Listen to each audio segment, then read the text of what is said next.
For sport, for relaxation, or for transportation, more Savannahans are on their bikes than most of the nation.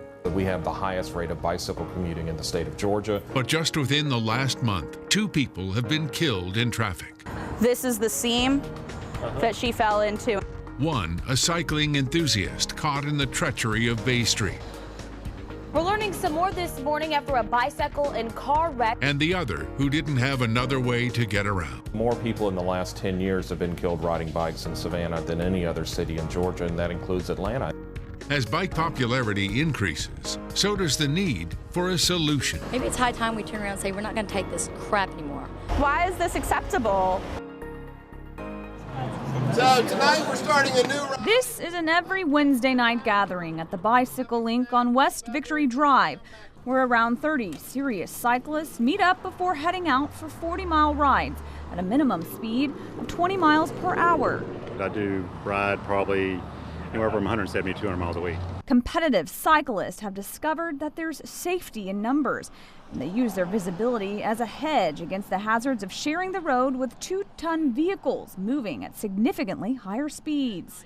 Legally, we can ride 2 abreast, but then to the left of the white line, as long as it's safe. But being legally riding and getting run over really doesn't help you. And when you're on a bike, you have no defense. There's nothing protecting you. In Georgia, the law requires that cars and trucks have 3 feet between themselves and the cyclist. But these guys say frequently that doesn't happen. Cars buzzing you and, feel like, a lot of times they get aggressive because they feel like you're in their way or slowing them down. And they'll try to see how close they can get to you sometimes. We need to take care of each other tonight. John Skilgen owns the bicycle link and has had a hand in building the bicycling community. He acknowledges the problems with most of Savannah's roadways. Traffic. That's the biggest obstacle is, 2-lane roads or 4-lane roads where people are doing 60 miles an hour with no shoulder. Victory Drive, you have a white line width between you and traffic. You don't have an escape route.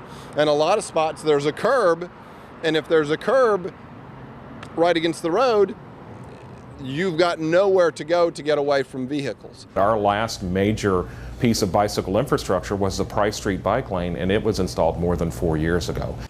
John Bennett of the Savannah Bike Campaign says that bicycle infrastructure hasn't come close to keeping pace with the growth in bicycling. We have more than 700 miles of roadways within the city limits, and less than 25 of those have bicycle facilities of any kind. We are learning the bicyclist is from Florida and was participating in a bike ride across Georgia. There was no escape route on June 11th when Judy Grossman rode her bike down Bay Street, just a few yards from the Emmett Park finish line to the bike ride across Georgia. This is the seam that she fell into. And so any legal rider, if you moved just simply over here, her tire got caught and she tipped underneath. So it was actually right over here is where she hit. And so you can even see a change in the pavement between here and here. The accident has called into question the decision to route the cyclist on Bay Street. I don't like driving my car on Bay Street. Right. I would never ride my bike on Bay Street, the way Bay Street is structured right now. There's too much traffic in way too little of an area. You're taking your life in your own hands. And Mayor DeLoach has taken the lead in fueling discussions as to how traffic might be calmed on the corridor where industry and tourists meet, with sometimes disastrous consequences. Because we have trucks like this going past us. No other city would stand for this being in their historic downtown. And we have pedestrians who are afraid to cross over the street. Bay Street is just as dangerous right now as it was on June the 11th. Kayla Brown got to Bay Street just 15 minutes after the accident.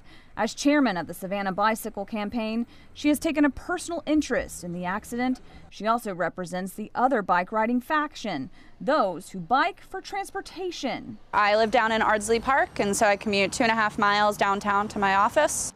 With dedicated lanes on Habersham, Price, and Washington Avenue, plus the calming traffic effect of the squares, a bike rider's lot is fairly easy downtown. I work down at the Trailer Park restaurant, and I stay right down on MLK. No, I never had no problem with cars. I never did have no problem with cars. Everything all right, But Tara isn't going downtown. She's going to class at Savannah Tech. I would say the drivers are a little nervous around bikers, and that would probably be because like they're just not used to it. A lot of people don't know the laws about biking.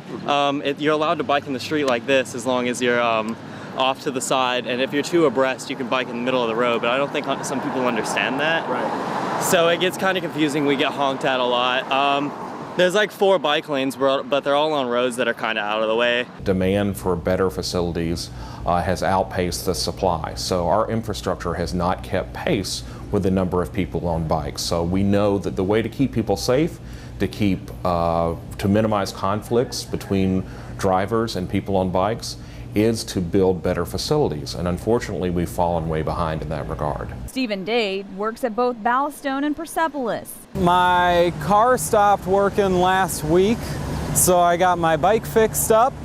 Like Kayla, his bike is now his only way to get about. About every street in America ought to be safe for cyclists. Georgia State Patrol tells us 57-year-old Roberto Magana died. But every street is not safe for bikes, a fact made very clear in the death of 57-year-old Roberto Magana, who was killed in an accident on Highway 80 as he rode to visit his sister at night without lights or reflectors.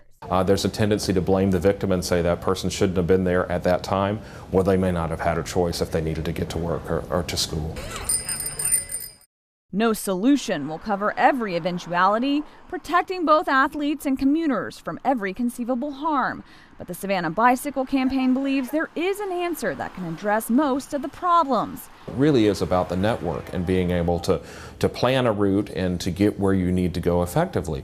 And even if you don't care about bicycles and you don't ride a bike yourself, providing that network means, for example, that every person you see using them on a bicycle represents one more parking space potentially for you when you reach your destination. So it does have a lot of benefits, again, health benefits, property value benefits. So I think there are a lot of reasons why people who don't necessarily ride bikes themselves have good reason to support better infrastructure for people who do. An important note for anyone who has to ride their bike at night for transportation, the Savannah Bicycle Campaign will give you a light for your bike if you just drop by their shop at Lincoln and Henry.